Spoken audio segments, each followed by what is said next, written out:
ప్రభువునందు ప్రియ దేవుని బిడ్డలారా, నేటి వాక్య ధ్యానం కొరకు సహకారాన్ని ఇచ్చిన కుటుంబాలు, 2 కుటుంబాలు సహకారం ఇచ్చారు. మొదటిదిగా వేగివాడ కె కన్నాపురం వాస్తవ్యులు నున్నా సునిధర్ బాబు గారి జన్మదినం సందర్భంగా తల్లిదండ్రులు నున్నా రవి శృతి గారు, సోదరి ప్రీతి, అమ్మమ్మ తాతగారులు కమ్మిల సత్యవతి రాజారావు గారు, నున్నా సునిధర్ బాబుకు జన్మదిన శుభాకాంక్షలు. తల్లిదండ్రులు రవి గారు శృతి గారికి ధన్యవాదాలు, సత్యవతి రాజారావు గారికి కృతజ్ఞతలు. ప్రీతిని ప్రభువు ఆశీర్వదించినట్లు ప్రార్థన చేద్దాం. రెండవ కుటుంబం ఏలూరు చంద్రగుప్త కాలనీ వాస్తవ్యులు పైడి ముక్కల యేసుదాసు రిటైర్డ్ సర్కిల్ ఇన్స్పెక్టర్ గారి యొక్క సతీమణి కీర్తి శేషురాలు శ్రీమతి పైడిముక్కల యేసమ్మ గారి జ్ఞాపకార్థం కుటుంబ సభ్యులు సహకారాన్ని ఇస్తూ ఉన్నారు. యేసమ్మ గారి కుటుంబ సభ్యులకు, పైడిముక్కల యేసుదాసు గారికి, వారి కుమారుడు ఆనంద్ గారి కుటుంబానికి, కుమార్తెలకు, వారి కుటుంబాలకు ప్రత్యేక కృతజ్ఞతలు. ప్రార్థన చేసుకుందాం. దయచేసి తలలు వంచండి, ప్రార్థనలో ఏకీభవించండి. మమ్మలను మిక్కిలిగా ప్రేమిస్తున్న మా ప్రియ తండ్రి, మీకు వందనాలు. నేటి వాక్య ధ్యానానికి సహకారం ఇచ్చిన కుటుంబాలు, నున్నా రవి గారు శృతి గారు, వారి కుటుంబం కొరకు వందనాలు. సునిధర్ బాబు జన్మదినం ప్రభు బిడ్డను ఆశీర్వదించండి, మీ కృప చూపుమని ప్రార్థిస్తున్నాం. సోదరి ప్రీతిని, అమ్మమ్మ తాతగారులను మీరు ఆశీర్వదించండి. రెండవ కుటుంబం మీ దాసురాలు పైడిముక్కల యేసమ్మ గారిని మీ సన్నిధికి తీసుకున్నందున మీకు కృతజ్ఞతలు చెల్లిస్తున్నాం. ప్రభువా, మీ దాసునికి ఓదార్పు, ఆదరణ దయచేయండి. కుటుంబం అంతటిని ఆదరించండి. మీ కృప ఈ కుటుంబానికి ఇవ్వండి. ఘనత, మహిమ, ప్రభావాలు మీరే పొందండి. మా రక్షకుడైన యేసు నామమున ప్రార్థిస్తున్నాం తండ్రి, ఆమెన్. ప్రభువునందు ప్రియ దేవుని బిడ్డలారా, దయచేసి మీ పరిశుద్ధ బైబిల్ గ్రంథాన్ని తెరవండి. యెహెజ్కేలు గ్రంథము 34వ అధ్యాయము 11వ వచనము నుండి వాక్యాన్ని గమనించండి. ఈ అధ్యాయంలో క్రొత్త నిబంధనలో చెప్పబడిన వాక్య ధ్యానములోని భవిష్యత్తు విషయాలు ఇందులో ప్రస్తావనకు వచ్చాయి. ప్రభువైన యేసుక్రీస్తు వారి ద్వారా జరగబోయేటువంటి తీర్పు, మేకలు గొర్రెలు విభాగించబడిన తీర్పు ఇక్కడ ప్రస్తావనకు వచ్చింది. అటువలనే ప్రభువైన యేసుక్రీస్తు వారి యొక్క రాజ్యము భూమి మీద 1000 సంవత్సరాలు స్థిరపడి జరిగేటువంటి అంశం ఇందులో ప్రస్తావనకు వచ్చింది. అలాగే రెస్టోరేషన్ ఆఫ్ ఇజ్రాయెల్, ఇశ్రాయేలీయులు తిరిగి సమకూర్చబడుట, వారి వాగ్దానాలన్నీ 1000 ఏండ్ల పాలనలో నెరవేరుట దీనిలో మనకు కనిపిస్తుంది. బైబిల్ గ్రంథం యొక్క అద్భుతమైనటువంటి విషయం ఏమిటంటే, జరగబోయేటువంటి విషయాలన్నింటిని గూర్చినటువంటి ప్రవచనాలు ప్రస్తావనకు తీసుకుని రాబడ్డాయి. ఇశ్రాయేలీయుల చరిత్ర, ఇశ్రాయేలీయుల భవిష్యత్తు. బైబిల్ని ఒక మాటలో విభజిస్తే ఇశ్రాయేలీయుల చరిత్ర, ఇశ్రాయేలీయుల భవిష్యత్తు, దీనితో ముడిపడి ఉంటుంది బైబిల్ గ్రంథం. ఆదికాండం 12వ అధ్యాయంలో మూలపితరుడైన అబ్రహాము యొక్క పిలుపు, ప్రకటన గ్రంథం 20వ అధ్యాయంకి వచ్చేప్పటికి 1000 ఏళ్ల పరిపాలన, సంఘం ఎత్తబడటం, యూదులు మోసపుచ్చబడి శ్రమ పొందటం, అంతేకాకుండా వారి సంఖ్య 1,44,000 గుర్తించబడటం, ఇవన్నీ కూడాను linked with the people of Israel. ఇస్రాయేలు ప్రజలతో లింక్డ్గా ఉన్నాయి ఇవన్నీ కూడా, అంశాలన్నీ కూడా. 34వ అధ్యాయంలో దైవ సేవకుల యొక్క వైఫల్యాన్ని గూర్చి ఎత్తిపట్టాడు. 34వ అధ్యాయంలో దైవ సేవకుల యొక్క వైఫల్యం, ఆనాడు యూదా జనాంగం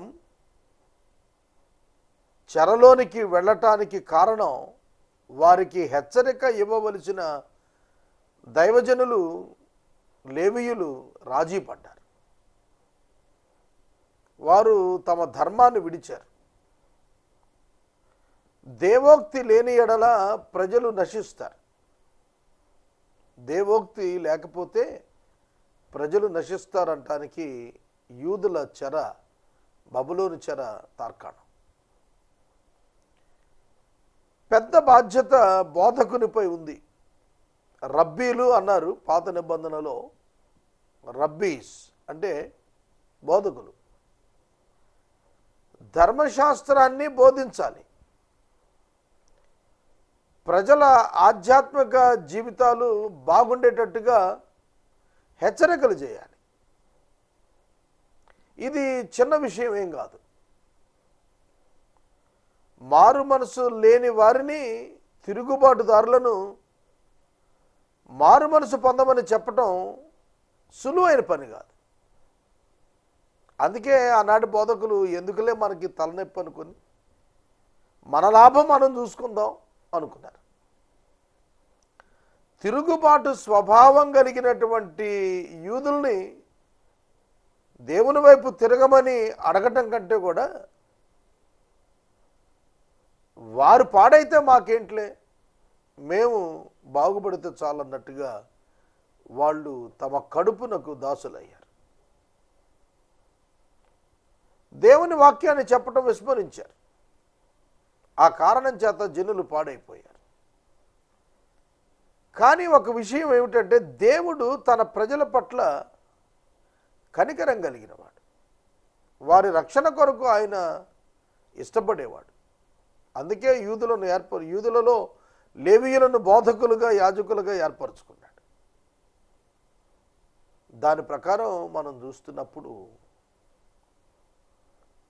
బోధకుల యొక్క క్రమశిక్షణ రాహిత్యం ప్రభువు ప్రశ్నిస్తూ ఆ గొర్రెలను కనికరిస్తాడు అనేది చెబుతున్నాడు.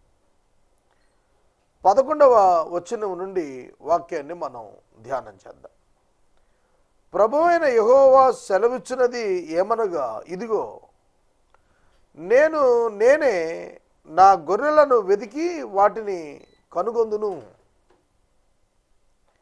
ఇశ్రాయేలు ప్రజలు తప్పిపోయారు. ఏదైనా వనంలో ఆదాము తప్పిపోయాడు, పాపంలో పడ్డాడు. అరణ్యములో ఇశ్రాయేలీయులు తప్పిపోయారు, చనిపోయారు.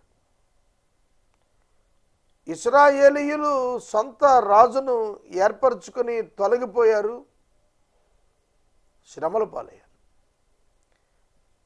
రాజ్యం విడిపోయింది, రెహబాము కిందకు పోయారు, అషూరుకి వెళ్లాల్సి వచ్చింది. ఇశ్రాయేలీయుల తిరుగుబాటు ఇశ్రాయేలీయులను పాడు చేస్తూ వచ్చింది. వేరే ప్రాంతాలకు చెదిరిపోయేటట్లుగా వచ్చేసింది. అప్పుడు ప్రభువు చెబుతున్నాడు, నశించిన ఇశ్రాయేలీయులను వెతకటానికి నేనే బయలుదేరుతున్నాను. Incarnation of Jesus Christ. Yesu Kristu నరావతారిగా ఈ లోకానికి వచ్చి 33.5 సంవత్సరాలు భూమి మీద నివసించి 3.5 సంవత్సరాలు సేవా జీవితం కలిగి ఆయన ప్రకటించినటువంటి మాటలు, నేను నశించిన దానిని వెదికి రక్షించడానికి వచ్చాను. పాపులను రక్షించుటకు క్రీస్తు యేసు ఈ లోకానికి వచ్చాడు.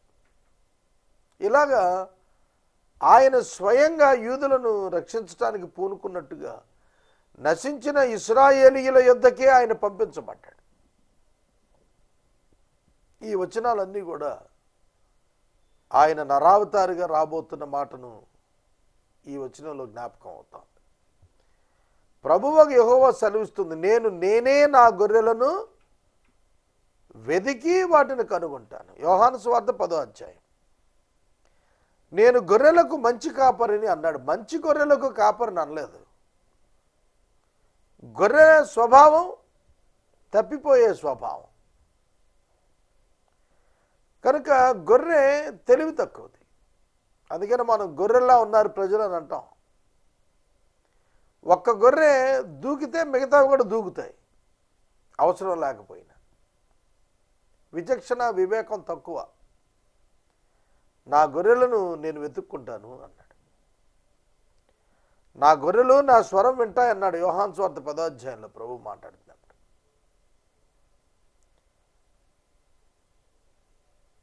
12వ వచనం, తమ గొర్రెలు చెదిరిపోయినప్పుడు కాపరులు వాటిని వెతుకున్నట్లు నేను నా గొర్రెలను వెతికి చీకటి గల మబ్బు దినమందు ఎక్కడెక్కడికి అవి చెదిరిపోయినో అక్కడక్కడ నుండి నేను వాటిని తప్పించి ఆయా జనులలో నుండి వాటిని తోడుకొని వచ్చి ఆయా దేశాల్లో నుండి వాటిని సమకూర్చి వాటి స్వదేశంలోనికి వారిని తెచ్చి పర్వతాల మీద వాగుల యొద్ద దేశమందు సకలమైన కాపర స్థలముల యందు వాటిని నేను మేపుతాను అన్నాడు. ఇది అద్భుతమైనటువంటి పరిచర్య. ప్రభువు స్వయంగా చేయబోతున్న పరిచర్య. నేనే వాటిని మేపుతాను. ఏ ప్రాంతాలకు చెదిరిపోయారో అక్కడి నుంచి నేనే వారిని తెస్తాను. యెహెజ్కేలు చెబుతున్నప్పుడు అష్షూరుకు చెరగా వెళ్ళిన 10 గోత్రాలు, బబులోనుకు చెరగా వెళ్ళిన ఆ 2 గోత్రాలు అవి కనిపిస్తున్నాయి. కానీ యేసుక్రీస్తు యొక్క మరణం అనంతరం యూదులు ప్రపంచం అంతా చెదిరిపోయారు. వారికి ప్రపంచ పటంలో రాజ్యం లేకుండా పోయింది. 1900 సంవత్సరాలు పైగా వారికి భౌతిక రాజ్యం వరల్డ్ మ్యాప్లో లేదు. ఇశ్రాయేలు దేశం లేదు. ఇశ్రాయేలు దేశంగా 1948లో ఏర్పడింది. అప్పటి వరకు వాళ్ళు ఎక్కడున్నారు ఏమిటి ఎవరికి తెలియదు. అంటే ఎండ్ టైమ్స్ వస్తున్నప్పుడు ఇశ్రాయేలు మరలా రాజ్యంగా ఏర్పడాలి. ఇప్పుడు ఏర్పడింది. ప్రపంచం యొక్క కాన్సన్ట్రేషన్ అంతా ఆ దేశం మీద ఉంది. అయితే యేసుక్రీస్తు ప్రభువు వారి యొక్క 2వ రాకడ సమయానికి వారు మరల క్రీస్తు విరోధి యొక్క పరిపాలనలో చెదిరిపోతారు. 7 years ట్రిబ్యులేషన్ పీరియడ్లో భూమి మీద యూదులు క్రీస్తు విరోధిని నమ్ముతారు. క్రీస్తు విరోధిని నమ్ముతారు, మోసగించబడతారు. 3.5 సంవత్సరాలు గడిచినాక తెలుసుకుంటారు వీడు అబద్ధ క్రీస్తు అని. అంతే, పారిపోతారు. ప్రభువు కూడా చెప్పాడు, శ్రమల కాలాన్ని గురించి మాట్లాడుతున్నప్పుడు 7 years ట్రిబ్యులేషన్ గురించి చెబుతూ మీరు పర్వతాలకు పారిపోండి అని చెప్పాడు. ఇంటికి రావద్దు వస్త్రం తీసుకోవటానికి దేనికి కూడా అన్నాడు. చెదరగొట్టబడతారు, పారిపోతారు. అలా వెళ్ళిపోయిన వారిని తిరిగి యెరూషలేముకు సమకూర్చేటువంటి బాధ్యత మెస్సీయాది. వారు లేఖనాల ప్రకారం కాలపరమైనటువంటి విభజన వారు ఎరుగక యేసుక్రీస్తు ప్రభువు వచ్చినప్పటికీ ఆయనను మెస్సయ్యాగా తెలుసుకోలేకపోయారు. కృపాకాలం యొక్క నిడివి యూదుల యొక్క చరిత్ర మధ్య జొప్పించబడింది. కృపాకాలం యొక్క నిడివి ఎంతకాలం అయితే దేవుని చిత్తం ప్రకారం ఉందో అది యూదుల చరిత్ర మధ్య జొప్పించబడింది. దాన్ని పాత నిబంధన బోధకులు కానీ ప్రజలు కానీ గుర్తెరగలేకపోయారు. మర్మంగా ఉండిపోయింది అది. కనుక యేసుక్రీస్తు ప్రభువును మెస్సియాగా వాళ్ళు అంగీకరించలేక వారే స్వయంగా సిలువకు అప్పగించుకున్నారు. అక్కడ అన్యజనులకు రక్షణ కృపాకాలం ప్రారంభమైంది. సహోదరుడా, సహోదరి, బైబిల్ గ్రంథం అద్భుతమైనటువంటి గ్రంథం. దాన్ని మనం అర్థం చేసుకోవాలి. ఆయా జనులలో నుండి వారిని తోడుకొని వచ్చి ఆయా దేశములలో నుండి వారిని సమకూర్చి వారి స్వదేశములో వారిని తెచ్చి పర్వతాల మీద వాగుల యొద్ద దేశమందు సకల కాపుర స్థలముల యందు నేనే వారిని ఉంచుతానన్నాడు. నేనే వారిని ఉంచుతానన్నాడు. ప్రపంచమంతా చెదిరిపోయిన యూదులను యేసు ప్రభు సమకూర్చేటువంటి దినం 1000 ఏండ్ల పరిపాలనలో జరగబోతోంది. అబ్రహామునకు ఇచ్చిన వాగ్దానాలు, దావీదునకు ఇచ్చిన వాగ్దానాలు, మోషే ద్వారా చెప్పినటువంటి అనేక వచనాలు, ఇశ్రాయేలు వారికి స్వాస్థ్యంగా కనాను భూమి పంచిపెట్టబడేటువంటి ప్రధాన ప్రక్రియ 1000 ఏళ్ల పరిపాలనలో పర్ఫెక్ట్గా జరుగుతుంది. సొలొమోను మహారాజుగా పరిపాలనకు వచ్చేప్పటికీ 30% కనాను భూమిని మాత్రమే యూదులు ఆక్యుపై చేయగలిగారు.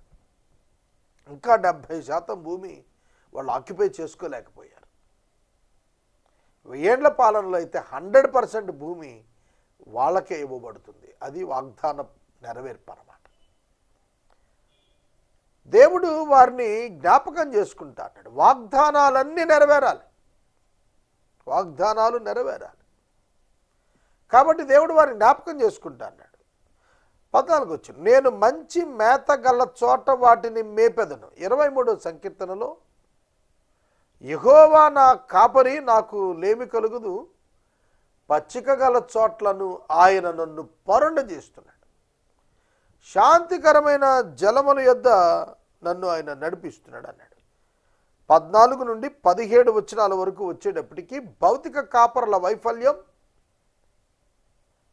డివైన్ షెపర్డ్ యేసుక్రీస్తు యొక్క సాఫల్యం మనం అర్థమయ్యేటట్టుగా ఇక్కడ రాస్తున్నాడు. మంచి మేత గల చోట్ల గొర్రెలను నడిపిస్తాడు. మంచి గోధుమ చేత నిన్ను తృప్తిపరుస్తా అన్నాడు దేవుడు ఇశ్రాయేలు. ఇశ్రాయేలునకు భౌతిక సంబంధమైన వాగ్దానాల నెరవేర్పు ఖచ్చితంగా అనుగ్రహించబడాలి. అది వారందరూ అనుభవించేటట్టుగా ప్రభువైన యేసుక్రీస్తు 1000 ఏండ్ల పాలనలో చేయనై ఉన్నారు. ఇశ్రాయేలు యొక్క ఉన్నత స్థలాల మీద వాటికి నివాస స్థలం ఏర్పడుతుంది. అక్కడ అవి మంచి నివాస స్థలములో పండుకుంటాయి. ఇశ్రాయేలు పర్వతాల మీద బలమైన మేతగల స్థలంలో మేస్తాయి. నేనే నా గొర్రెలను మేపి పరుండబెట్టుదును. 23వ కీర్తనలో చెప్పినట్లుగా యెహోవా పచ్చిక గల చోట్ల ఆయన నన్ను పరుండబెట్టును. The experience and the hope of David will be fulfilled for Israel in the period of 1000-year reign. ప్రభువు వారిని నెమ్మది గల చోట్ల, పచ్చిక గల చోట్ల విశ్రమింప చేస్తాడు.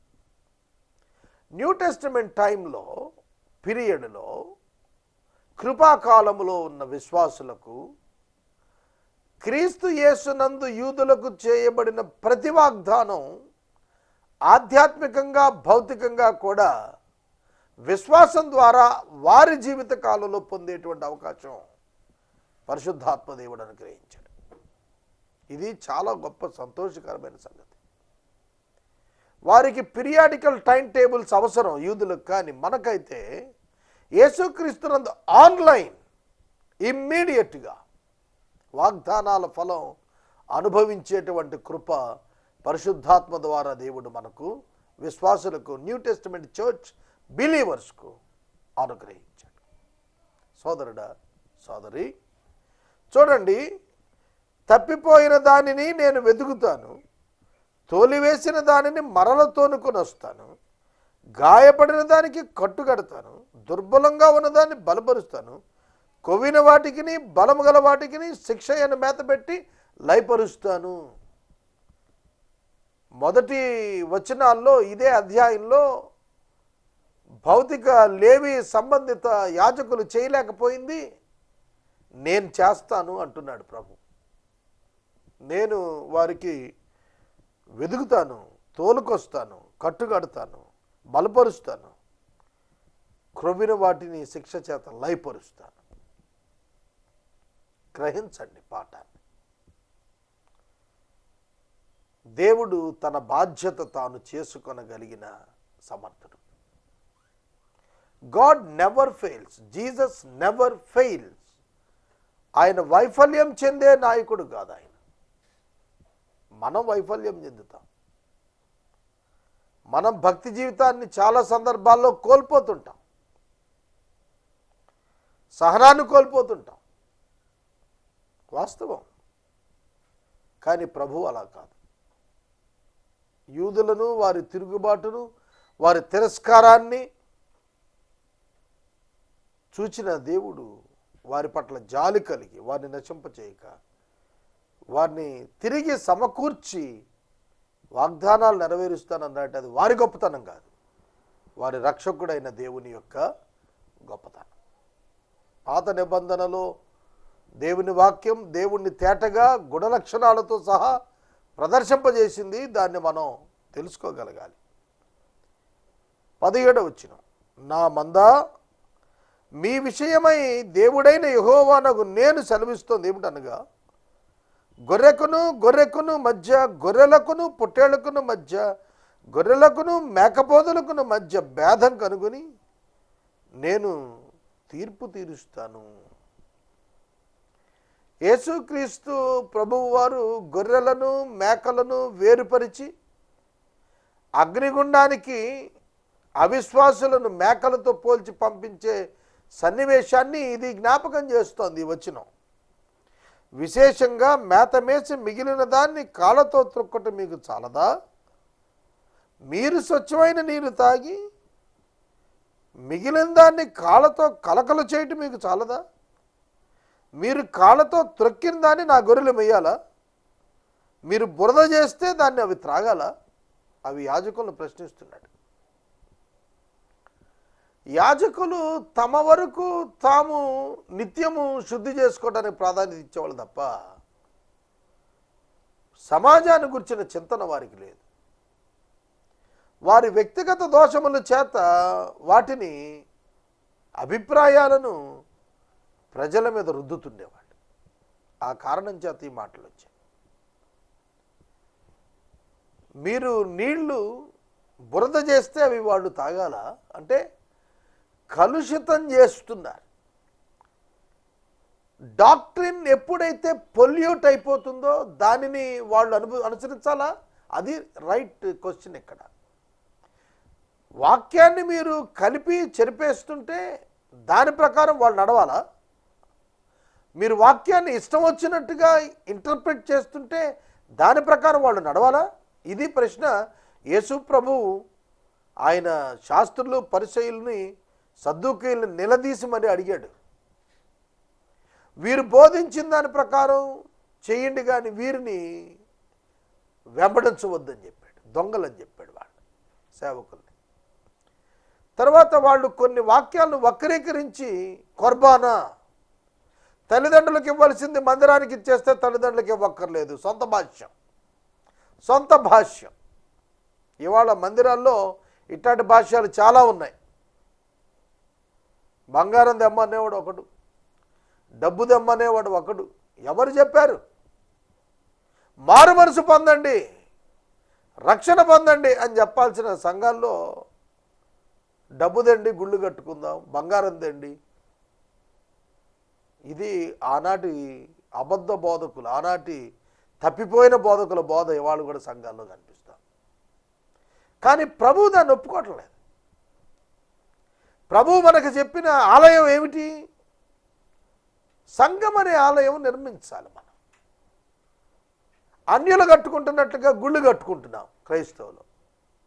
అవి కూడుకున్న స్థలాలు, simply meeting places, no importance for that. అదేదో విశేషం అన్నట్టుగా ఇవాళ తయారైపోయింది. ఒక విధంగా చూస్తే ఆస్తి కూర్పు, సంస్థలకి సేవకులకు ఆస్తి కూర్పు, మందిర భవనాలు, మందిర స్థలాలు, సొంత పేరిట రిజిస్ట్రేషన్లు. వీళ్ళు భాష్యం మార్చేశారు, భావాలు మార్చేశారు, అర్థాలు మార్చేశారు, పెడార్థం పట్టించారు, అపార్థం చేసి బోధించారు. అందుకే ఏమైపోయింది? అది ఏమైంది అది? నీళ్లు మీరు బురద చేశారు అన్నాడు. సత్యముతో కూడిన బోధను కలిపి చెరిపి దాన్ని అనుసరించమని చెప్పి వాళ్ళ మీద రుద్దారు. అందుకే ప్రభు ప్రశ్నిస్తున్నాడు, బోధకులారా మీరు పాడు చేసిన బోధ వీళ్ళు అనుసరించాలా? 20 వచనం. కాబట్టి ప్రభువైన యెహోవా ఈ మాట సెలవిస్తున్నాడు, ఇదిగో నేనే కొవ్విన గొర్రెలను చిక్కిపోయిన గొర్రెలను మధ్య భేదం కనుగొని తీర్పు తీరుస్తాను. గొర్రెలు కొన్ని కొవ్వెక్కిపోయాయి, గొర్రెలు కొన్ని చిక్కిపోయాయి. వాటి మధ్య ఏ విధమైనటువంటి పోలిక లేని స్థితి తయారైంది. మీరు భుజముతో ప్రక్కతోను త్రోసి కొమ్ములతో రోగములుగా ఉన్నవాటి పొడిచి చెదరగొడతారు. నా గొర్రెలకి దోపుడు సొమ్ము కాకుండా తీర్పు తీర్చి వాటిని నేను రక్షిస్తాను. వాటిని మేపుటకు నా సేవకుడైన దావీదును వాటి మీద కాపరిగా నియమిస్తాను. ఇక్కడ దావీదు అన్నప్పుడు యేసుక్రీస్తు. అతడు వారికి కాపరిగా ఉండి వాటిని మేపుతాడు. ఇది ఎప్పుడు చెబుతున్నాడు? క్రీస్తు పూర్వము 600 సంవత్సరాలప్పుడు ఈ ప్రవచనాలు చెబుతున్నాడు. అప్పటికే దావీదు చనిపోయి 400 ఏళ్ళు అయింది. దావీదు మరలా పునరుద్ధరణే వచ్చి పరిపాలిస్తాడని కాదు ఇక్కడ అర్థం. యేసుక్రీస్తు దావీదు వంశంలో వచ్చి రారాజుగా వీరికి నిరీక్షణ కలిగిస్తాడు అనేది చెబుతున్నాడు. దావీదు వారి మధ్య అధిపతిగా ఉంటాడు, నేను మాట ఇచ్చాను అంటున్నాడు. ప్రభువు నా ప్రభువుతో చెప్పాను అన్నాడు కీర్తనాకారుడు దావీదు గారు. 1000 ఏళ్లకు యేసు ప్రభు వస్తాడనగా యేసు ప్రభువును ప్రభు అన్నాడు, దేవుణ్ణి కూడా ప్రభువే అన్నాడు. కనుక వాక్యమైన దేవుడు తండ్రి అయిన దేవుడు. త్రిత్వాన్ని అక్కడ అర్థం చేసుకోవటానికి ఒక ఉనికిగా ఏర్పడింది. ప్రభువు నా ప్రభువుతో చెప్పాను. యేసుక్రీస్తు ప్రభువు వారికి అధిపతిగా రాబోతున్నాడు యెరూషలేమునకు. జకరియా గ్రంథంలో చెప్పాడు కదా, రాజు భారవాహక వాహనం మీద రాబోతున్నాడు. ప్రవచనం మొదటి రాకడను గురించి నెరవేరింది.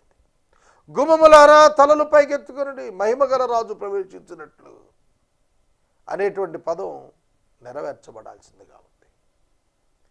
ప్రభు రాబోతున్నారు. 2వ రాకడలో ఆయన ఇశ్రాయేలీలకు అద్భుతమైనటువంటి రాజ్యం అందించడానికి వస్తున్నారు.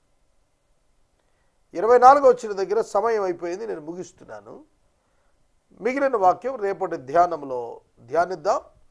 2 ఎపిసోడ్ సహకారులు వేగివాడ కన్నాపురం వాస్తవ్యులు నున్న సునీధర్ బాబు గారి జన్మదినం సందర్భం.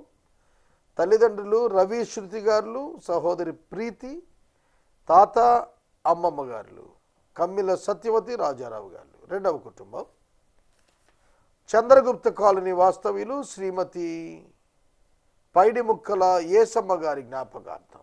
భర్త పైడిముక్కల యేసుదాసు, రిటైర్డ్ సర్కిల్ ఇన్స్పెక్టర్ గారు, వారి కుటుంబ సభ్యులు సహకరిస్తున్నారు. వీరికి ధన్యవాదాలు. మనము ఇంతవరకు దైవజనులు కారుపాటి శ్యాన్సాగర్ గారి ద్వారా ఎహెస్కేలు గ్రంథమును ధ్యానం చేసుకున్నాము. ఈ కార్యక్రమం ద్వారా మీరు పొందుకొనుచున్న ఆత్మీయ మేలులు ఒక ఉత్తరం ద్వారా మాకు తెలియచేయండి. మీ ప్రార్థనా మనవులు మాకు తెలియచేస్తే ఏసే పరిష్కారం కార్యాలయంలో ఏర్పాటు చేసిన ప్రత్యేక ప్రార్థనా శిబిరంలో మీ కొరకు ప్రార్థిస్తాం. మీ కుటుంబ పక్షముగా ఒక ఎపిసోడ్ ప్రసారం చేయాలనుకునేవారు మాకు తెలియచేస్తే మా సిబ్బంది మీ గృహాలను దర్శిస్తారు. ముగింపు ప్రార్థన ఆశీర్వాదాలతో ఈ కార్యక్రమాన్ని ముగించుకుందాం. ప్రార్థించుకుందాం. మమ్మల్ని మిక్కిలిగా ప్రేమిస్తున్న మా తండ్రి వందనాలు. వాక్యము విన్న బిడ్డలను దీవించండి, మీ కృపనివ్వండి. నాయన సునీధర్ బాబు జన్మదినమును బట్టి ప్రార్థిస్తున్నాం. బిడ్డకు నూతన జన్మదినమును కిరీటం ఇచ్చారు, దయా కిరీటం ఇచ్చారు. బిడ్డను ఆశీర్వదించండి, కుటుంబ సభ్యులను దీవించండి. పైడిముక్కల యేసుదాసు గారిని ఆదరించండి, కుటుంబ సభ్యులను ఓదార్చండి. ఈ కుటుంబాలన్నీ కూడా దీవించబడే కృపనివ్వండి. రేపటి నుండి ఎపిసోడ్ సహకారులు కావాలి ప్రభు, పంపండి. యేసు నామమున ప్రార్థిస్తున్నాం తండ్రి, ఆమేన్. తండ్రి అయిన దేవుని ప్రేమ, కుమారుడైన యేసయ్య కృప, పరిశుద్ధాత్మని యొక్క అన్యోన్య సహవాసం సదాకాలం మనందరికి తోడైనను గాక. ఆమేన్.